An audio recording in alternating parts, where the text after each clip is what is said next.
Pode falar um pouco mais sobre o cérebro infantil? Excelente pergunta. Nós temos uma aula lá, eu sempre gosto de mencionar sobre qual aula que fala sobre esse assunto, porque às vezes a pergunta pode ser de um aluno do curso de neurociências que ainda não achou essa aula por lá. Então nós temos no módulo de neurofisiologia uma aula que inclusive foi lançada posteriormente, que é sobre neurociência do desenvolvimento. Então essa aula a gente explica do zero ali, desde do processo embrionário até a vida adulta, como que acontece as diferentes fases em desenvolvimento cerebral, principalmente, né? Então a gente fala um pouquinho mais detalhadamente como que acontece esse processo todo.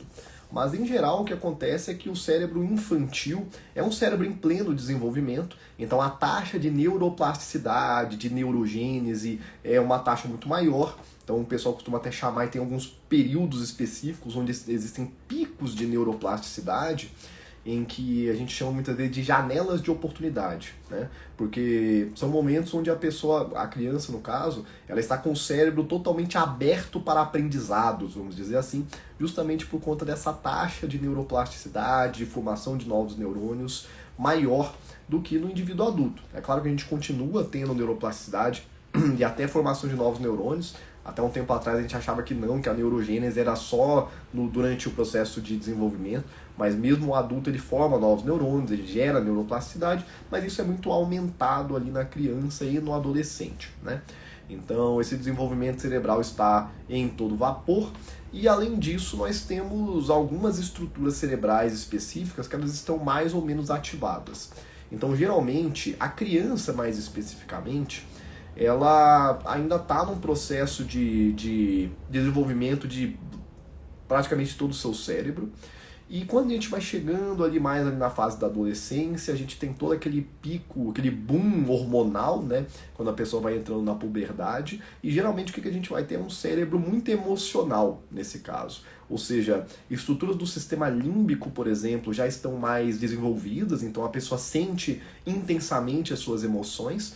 Porém, o córtex pré-frontal, vamos pegar o modelo anatômico, a parte da frente aqui do nosso cérebro é a última parte de terminar a sua maturação, né? Ou seja, é a última parte que termina o seu desenvolvimento, não que ele vai ser enrijecido depois, mas que, por exemplo, termina todo o processo até de poda sináptica, tá? A poda sináptica é um processo que acontece durante o nosso processo de desenvolvimento, de eliminar conexões, sinapses e estruturas que não estão sendo utilizadas do sistema para poder dar espaço para novas conexões. Então o córtex pré-frontal, que é essa parte de pensamento mais analítico, racional, gerenciamento das nossas emoções, só vai terminar de se desenvolver depois da vida adulta, né? Porque se considerar, por exemplo, a maioridade no Brasil e na maioria dos países é a partir dos 18 anos de idade, aos 18 anos a gente ainda tem bastante desenvolvimento cerebral pela frente. Então, as evidências apontavam até então que em torno dos 25 anos de idade a pessoa terminaria esse desenvolvimento cerebral do córtex pré-frontal, mas as evidências mais recentes têm mostrado até um retardo desse processo, ou seja, que as pessoas estão com essa maturação do cérebro se prolongando aí até quase os 30 anos de idade. Então, é claro que existe muita controvérsia nesses estudos também, mas em geral o que a gente sabe é que o córtex pré-frontal é a última estrutura a se desenvolver por completo e ela só vai terminar de se desenvolver lá entre os 25 e 30 anos de idade, tá? Então por isso que geralmente é um ser mais imaturo, né? Um ser com mais dificuldade de tomar decisões, de gerenciar suas próprias emoções. A gente vai ter lá o sistema límbico todo funcionando cada vez mais, mas o córtex pré-frontal ainda longe de se desenvolver. E é onde a gente tem as janelas de oportunidade, ou seja, uma criança aprender uma língua nova, por exemplo, é muito mais fácil porque o cérebro dela está muito aberto a aprendizados, enquanto o adulto ele já vai tendo um pouco mais de rigidez quanto a isso, embora ele possa aprender, é claro, a gente ainda tem neuroplasticidade, mas a criança ela está mais aberta a esse tipo de aprendizado de uma forma mais rápida e natural, beleza? Respondido? Deixa eu ver o que vocês mandaram aqui. Essa aula está incrível na plataforma, amei, que bom que você gostou, Andréa, fico feliz em saber que fez sentido, é uma aula que a gente preparou em pedido dos alunos, né? A gente sempre roda pesquisas para saber o que o pessoal está querendo aprender e a gente sempre vai atendendo essas expectativas. Boa noite, Sandra, terapeuta. alguns estudos apontam até os 27 anos, e isso, ali em torno dos 25 a 30 anos, não existe um consenso muito exato sobre, né, isso também pode variar de pessoa para pessoa, mas geralmente ali entre os 25 e 30 anos que a gente vai ter a maturidade do nosso córtex pré-frontal. Beleza? Dúvidas, pessoal? Vai mandando. Tem mais 2 perguntas só que chegaram na caixinha aqui que eu vou responder, tá? E aí quem mais tiver dúvida, aproveita. Existem evidências científicas dos 5 temperamentos? Não. Tá? Tem que entender o seguinte, quando eu falo que não existem evidências, eu não estou dizendo de que nunca foi estudado cientificamente aquilo, tá? É aquela distinção importante da gente entender que nem toda evidência ela comprova com uma alta qualidade alguma coisa, né? Porque eu posso estar chamando de evidência o simples fato daquilo ter sido estudado em algum artigo. E o que eu posso falar é que, com certeza, nós não temos boas evidências de alta qualidade que demonstram que a ideia dos 5 temperamentos ela possua realmente uma plausibilidade e nem de que ela possua alguma aplicabilidade clínica efetiva, tá? Então, claro que os 5 temperamentos, tem muita gente que se identifica e tá tudo bem. Eu considero que na sua experiência individual tudo é válido, desde que aquilo ali não esteja fazendo mal a ninguém, né? Então, os 5 temperamentos vem de teorias filosóficas de muito tempo atrás, que muitas vezes foram utilizadas. Tem psicólogos que utilizam isso até hoje, mas em prática baseada em evidência, a única análise de personalidade, o único teste de personalidade que é considerado realmente científico e embasado, né, que nós possuímos estudos que demonstram isso com mais assertividade, é o Big Five, tá? Então o Big Five ele vai dividir a nossa personalidade em 5 grandes questões também, assim como nos 5 temperamentos, mas que não segue a lógica ali dos 5 temperamentos. Então, nesse Big Five, nós temos um nível de evidência científica maior e é muito utilizado até mesmo em testes neuropsicológicos, avaliações neuropsicológicas. E é isso, tá bom? Então, existem evidências? Bom, eu não sei se isso já foi...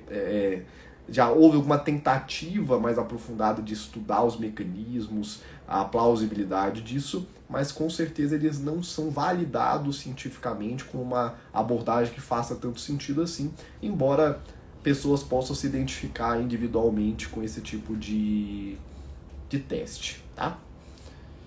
Respondido? Ainda vou ser sua aluna, será muito bem-vinda, Regiane. Estamos te aguardando lá na plataforma e não demora muito porque do jeito que tá, provavelmente a gente vai ter aumento de preço de novo em breve, tá? Mas estamos te esperando por lá e qualquer dúvida, nossa equipe está à disposição por você, beleza? Bom, só tem mais uma pergunta da caixinha aqui, então quem tiver mais... não, chegou mais uma aqui agora. Deixa eu responder a primeira aqui, depois eu vou para a que chegou depois. Como estimular o parasimpático? Para quem não tem muita familiaridade com esses temas, tá? Com esses termos, o sistema nervoso parasimpático é uma subdivisão do nosso sistema nervoso autônomo, e o sistema nervoso autônomo por si é a parte eferente do nosso sistema nervoso visceral. Nossa, Lucas, que monte de termo maluco, sei que é nada disso. Bom, a gente tem tudo isso detalhado lá na plataforma.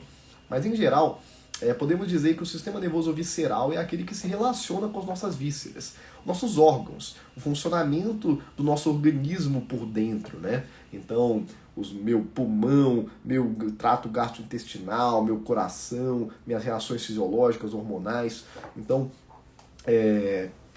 o sistema nervoso visceral ele vai se comunicar com as nossas vísceras, e aí a gente sempre tem um componente aferente e o eferente. O aferente é o que vai da periferia para o centro e o eferente é do centro para a periferia. O que isso quer dizer? Ou eu estou mandando a informação do sistema nervoso central para os meus órgãos, nesse caso do visceral, ou dos órgãos para o sistema nervoso central. Então a parte aferente seria a percepção sensorial. Se eu estou com uma cólica, por exemplo. Agora, o eferente é quando o meu sistema nervoso manda uma informação para alterar o funcionamento do meu organismo, alterar o funcionamento das minhas vísceras, né? Eu interromper a digestão, eu respirar mais ofegante, meu coração bater mais rápido, embora o coração possua, né, o seu marca-passo próprio. Mas, enfim, Essa comunicação do sistema nervoso central para as vísceras é o nosso sistema nervoso autônomo. E aí isso é dividido em duas circunstâncias, vamos dizer assim. O sistema nervoso simpático e o sistema nervoso parasimpático. Em geral, na maioria das vezes, um contrapõe o outro, embora em alguns casos específicos eles atuem em conjunto. Tá? Por exemplo, no momento do prazer sexual. Então, o prazer sexual ele envolve tanto o sistema nervoso simpático quanto o sistema nervoso parasimpático. Enquanto um estimula a ereção, por exemplo, o outro estimula a ejaculação. Então, existem alguns momentos, algumas estruturas em que eles vão atuar juntos, mas geralmente um contrapõe o outro. Então, num estado de mais ansiedade, por exemplo, a gente tem o sistema nervoso simpático hiperativo. Em um momento de mais calma, repouso e digestão, em geral, quem está predominando aqui é o sistema nervoso parasimpático. E aí você me pergunta, como que eu posso estimulá-lo então? Agora que eu introduzi o porquê que alguém poderia querer estimular o parasimpático, né? Porque a gente muitas vezes faz a correlação entre processos de ansiedade com uma hiperativação do sistema nervoso simpático e o parasimpático poderia vir contrapondo isso. Existem muitas formas da gente conseguir estimular o sistema nervoso parasimpático. A gente pode pensar isso tanto de uma forma direta como de uma forma mais crônica, prolongada. Então, diretamente, existem alguns exercícios de intervenção instantânea, como, por exemplo, a respiração diafragmática. Nós temos uma aula sobre respiração diafragmática no curso, no módulo de intervenções clínicas, que eu explico um pouco dessa lógica científica. Mas, em geral, o que as evidências mostram é que quando a gente inspira, a gente tende a estimular o sistema nervoso simpático. Quando a gente expira, a gente estimula o sistema nervoso parasimpático. Então, as expirações mais lentas, elas tendem a estimular o sistema nervoso parasimpático. Por isso que aí entra, né, como que o entendimento das neurociências melhora as nossas práticas, que eu considero que a respiração diafragmática, além de se utilizar a musculatura certa, é interessante que você faça uma técnica que eu chamo que é chamada de 4-7-8, que é 4 segundos inspirando, 7 segurando e 8 expirando. Cientificamente falando, ela tem mais plausibilidade do que aquelas técnicas quadráticas, por exemplo. Porque aqui a gente está estimulando o sistema nervoso parasimpático através da expiração mais longa, tá? Então, por isso que a gente tem esse tipo de resposta, tá? Então, a respiração diafragmática é uma delas. E de uma forma mais crônica, vamos dizer assim, você pode utilizar até da respiração diafragmática para poder ajudar o paciente a se treinar, a se expor a algum gatilho que normalmente estimula o sistema nervoso simpático, como no caso da dessensibilização sistemática. Então você vai agir por neuroplasticidade, treinando aquele organismo a não responder com o sistema nervoso simpático perante aquele estímulo. Aí tem um monte de técnica para isso, tá? Mas um geral aqui, beleza? A respiração cíclica funciona? Letícia perguntou. Olha, não sei se essa respiração cíclica é a ideia da respiração quadrática, né? Que eu acho que é a mesma coisa, talvez. Onde a pessoa ela fica, por exemplo, 4 segundos inspirando, 4 segura, 4 expira, 4... Ela funciona porque, querendo ou não, você vai estar ali gerando um padrão de lentificação da respiração, utilizando a respiração certa, mas pensando nessa lógica neurocientífica, o mais interessante seria você expirar de uma forma mais prolongada. Então, o 4-7-8 ele funcionaria melhor para estimular o parasimpático do que você ficar ali nesse ciclo quadrático ou cíclico, porque a gente tem um estímulo do sistema nervoso parasimpático mais claro. Eu peço aos meus clientes que façam sempre a respiração 4-7-8 e é top. Que bom, Sandra, que faz sentido para você vê na prática, né? E é uma técnica que ela é de fato bastante utilizada, porque tem evidências do seu funcionamento e ela costuma ser bem interessante para uma intervenção instantânea dos sintomas de ansiedade como um todo, tá? Bom, alguém tinha perguntado alguma coisa aqui em cima que eu perdi. Professor, o que você acha da teoria polivagal? Hoje bem divulgado. Olha, a teoria polivagal ela é uma daquelas teorias que elas partem de pressupostos científicos, mas que extrapolam para o que não pode ser extrapolado. Então, aquela ideia de você pensar no sistema nervoso autônomo parasimpático, dorsal e ventral, se não me engano, alguma coisa assim, é uma teoria que eu nem tenho tanto contato com ela, mas o que eu sei que já aprofundei nesse assunto é que existem extrapolações nesse sentido que elas nunca foram realmente demonstradas em evidências claras. Além de simplificar demais o processo. Então, é a mesma coisa, por exemplo, da teoria do cérebro trino. Então não é que ela é 100% errada, mas ela é simplista muitas vezes, tá? Por isso que a gente não ensina sobre teoria polivagal lá dentro da formação, tá? Eu tenho uma pergunta sobre a aula sobre dor. Tem pessoas que não sentem dor? Sandra, pode ter sim, tá? Tanto sensorialmente quanto também emocionalmente. Então, a pessoa ela pode ter algum tipo de deficiência, seja por conta de uma lesão no cérebro, seja por conta de algum problema nos receptores. Então, a pessoa ela pode não ter a percepção primária da dor, ou seja, a pessoa não percebe sinais nociceptivos, então ela nem chega a mapear dor nenhuma, ou ela pode chegar a mapear, mas, por exemplo, por conta de alguma lesão ali no sistema límbico, a pessoa ela não reage emocionalmente à dor. Isso pode acontecer, tá?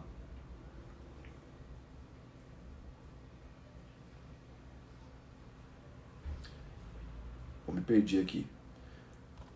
Hoje vi uma dica para ativação do nervo vago, puxando a orelha ao reparar. Puxando a orelha ao prender a respiração, contando até 10. Funciona mesmo? Roseli, não sei, tá?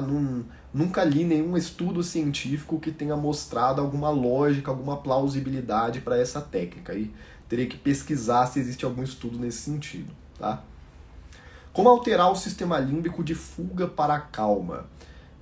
Bom, eu estava falando agora há pouco, Raquel, não sei se você estava por aqui, sobre como estimular o sistema nervoso parasimpático, que é muito nesse sentido. Na verdade, não é que eu vou alterar o sistema límbico, né? Mas que o sistema límbico, em um momento de ansiedade, estresse, de medo, ele vai estimular o meu sistema nervoso simpático. E aí existem as formas de eu estimular o parasimpático para poder contrapor este primeiro, como por exemplo a respiração diafragmática.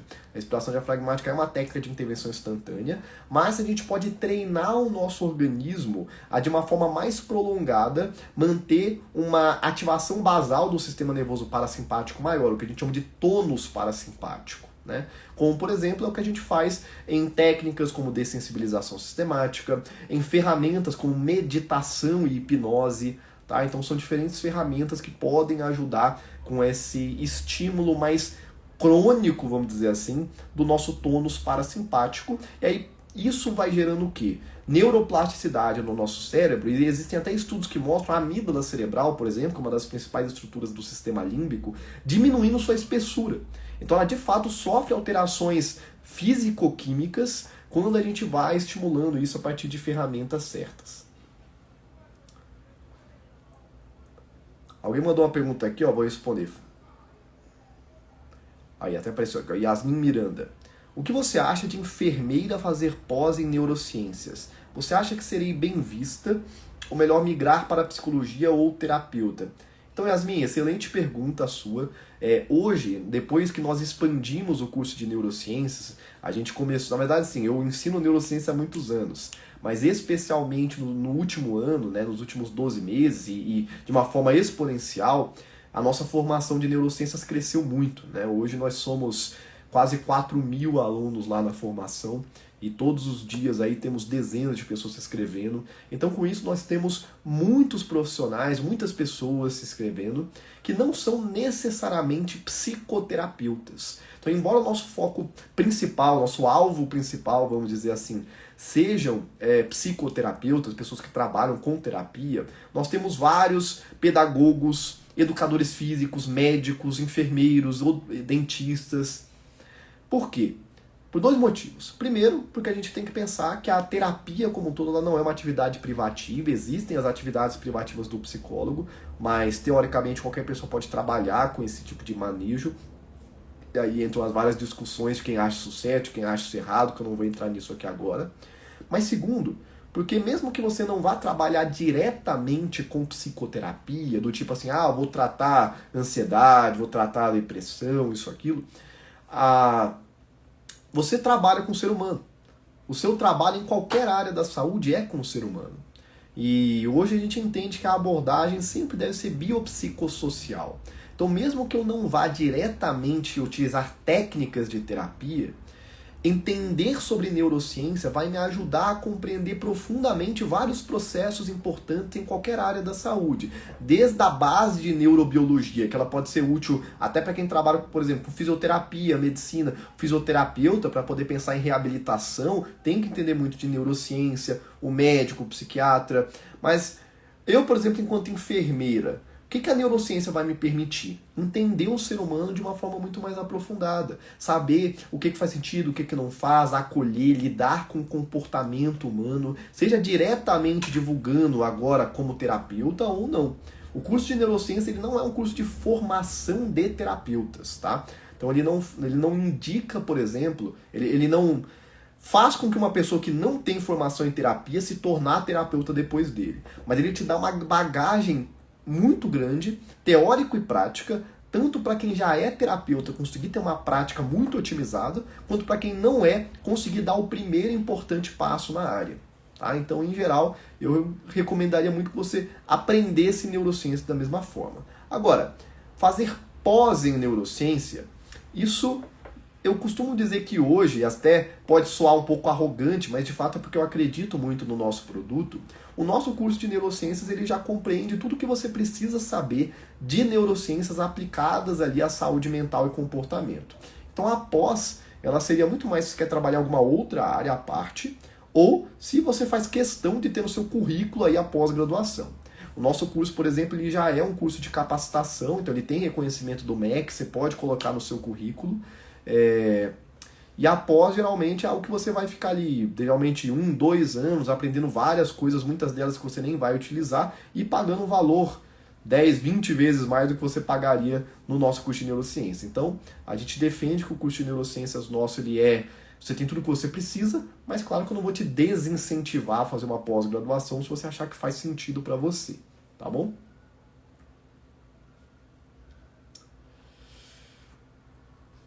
Eu uso a hipnose. Tem algo em específico para usar ou quanto tempo usar a mesma coisa na hipnose? Eu comprei seu curso de neurociência, estou no sistema límbico, amando muito.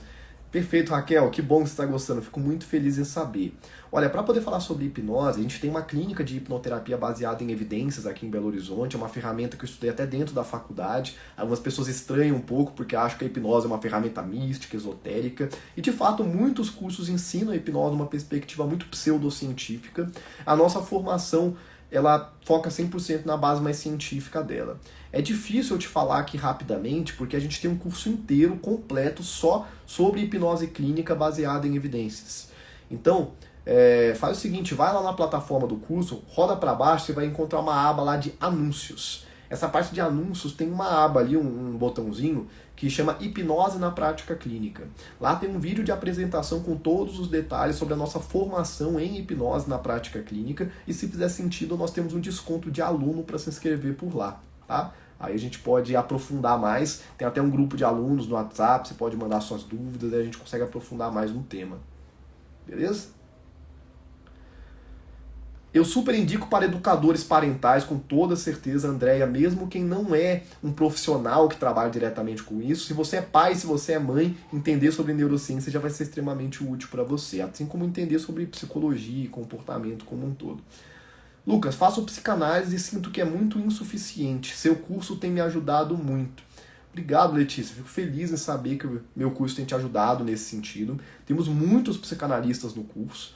Inclusive, há um tempo atrás, o nosso maior público era psicanalistas, depois a gente começou a ter um público mais heterogêneo, hoje a gente tem muitos psicólogos, psiquiatras, terapeutas integrativos, mas é claro que a psicanálise, ela muitas vezes se vale de teorias filosóficas que não possuem de fato um respaldo científico, vamos dizer assim, mas muito do que se faz em psicanálise pode ser aprimorado com o entendimento de neurociências. E dependendo do caso, você pode até se identificar também com outras abordagens e aos poucos ir vendo o que faz sentido e o que não faz para você. Então, ao longo do curso, a gente vai afunilando, embora a gente chegue a citar Freud, a gente chega a falar sobre memórias reprimidas, sobre questões que a psicanálise aborda, mas a gente vai afunilando para uma abordagem um pouco mais cognitivo-comportamental. E aí, é muito de se fizer sentido ou não para você essa abordagem também, tá? O curso é reconhecido pelo MEC para quem já comprou. Roseli, Se você se inscreveu depois do dia 19 de fevereiro, se eu não me engano, você já tem direito ao certificado reconhecido pelo MEC pela sua inscrição. Agora, se você se inscreveu antes do dia 19 de fevereiro, você precisa adquirir ele à parte, porque o curso ele era mais barato antes da gente conseguir isso, porque foi a partir do momento que a gente conseguiu ali o certificado do MEC, o curso subiu de preço, porque a gente tem um custo de quase R$100 por certificado que a gente emite por conta dos trâmites aí do Ministério da Educação. Aí, de toda forma, você vai encontrar essa informação lá dentro da plataforma, tá? Então, depois de todos os módulos, tem lá certificado reconhecido pelo MEC. Se vocês já adquiriu, ele já vai estar disponível lá para você poder fazer a prova e preencher o formulário, senão vai ter um vídeo explicativo para que você possa adquirir ele à parte também, tá? Relembrar memórias antigas várias vezes ajuda o cérebro a reprocessar e ressignificar. O que pensa sobre isso? Sandra, tudo depende de como que vai ser esse processo de relembrar memórias antigas, porque se eu simplesmente ficar rememorando aquilo sem uma devida preparação, eu posso, na verdade, por neuroplasticidade, estar reforçando aquelas vias neurais. Vamos lembrar que o que faz uma via neural se fortalecer é repetição e emoção, né? Então, se aquilo é muito significativo e eu fico repetindo isso o tempo todo, isso muitas vezes, na verdade, vai reforçando aquilo dentro de mim. Mas se eu consigo, de alguma forma, relembrar essas memórias com uma nova perspectiva, seja porque eu estou fazendo terapia, porque eu estou estudando autoconhecimento, porque eu tenho ferramentas para isso, aí eu estou criando uma nova via neural. Aí tem aquela ideia da reconsolidação terapêutica da memória. É como se eu fosse reconsolidando aquele engrama neural com novas perspectivas. Então estou criando, na verdade, um novo aprendizado, aí isso pode, assim, gerar um resultado positivo. Então tudo depende do nível de preparação e como está sendo feito essa lembrança frequente aí desse fato. Então eu vou precisar pedir pelo MEC, o meu não veio com o selo do MEC. Então, Andréia, se você se inscreveu antes do dia 19, você precisa adquirir ele por à parte. Se você se inscreveu depois do dia 19 de fevereiro, você já tem direito ao certificado do MEC, só que você tem que solicitar. Você tem que ir lá na aba de certificado, aí você vai ter que fazer uma prova, tá? Porque o MEC nos exige isso, a gente exige que o aluno comprove os conhecimentos e, tendo o desempenho necessário, você pode solicitar já o seu certificado. É isso, pessoal, preciso ir, acabou meu tempo, muito obrigado a todos. Se você já é aluno, te espero lá na plataforma, deixa suas dúvidas, estou sempre respondendo por lá. Se você não é aluno ainda, vá lá no link da biografia, se inscreve agora, a gente está com as inscrições abertas. Ah, e muito importante, pessoal, nós estamos com um grupo aberto, VIP do WhatsApp, em que a gente vai ter uma condição imperdível para quem quer fazer parte da próxima imersão presencial.